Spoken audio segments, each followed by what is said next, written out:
நீங்கள் ஒன்று தெரிஞ்சுக்கணும், செவ்வாய்க்கு வந்து உச்ச நீச்சமாக இருந்ததுன்னா செவ்வாய் தோஷம் கிடையாது. ஆட்சி வீடுகளில் இருந்ததுன்னா செவ்வாய் தோஷம் கிடையாது.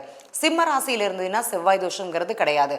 சில கிரக பார்வைகளில் இருந்ததுன்னா செவ்வாய் தோஷம் கிடையாது. இதுவே உங்களுக்கு 12 ராசி கட்டங்களில் 4 ராசி கட்டங்கள் 5 ராசி கட்டங்கள் அங்கே முடிவடைகிறது.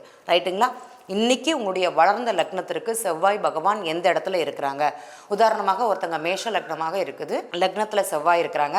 இன்னைக்கு அவருடைய வயது ஒரு 25லேருந்து 32க்குள்ளே இருக்குது அப்படின்னா அவருக்கு இன்னைக்கு அக்ஷய லக்னம் அப்படிங்கிறது கடக லக்னம், வளர்ந்த லக்னம். அவருடைய வயது 32 25 இல்லைனா அதற்கு மேல் இருந்ததுன்னா கடக லக்னமாக இருக்கும்.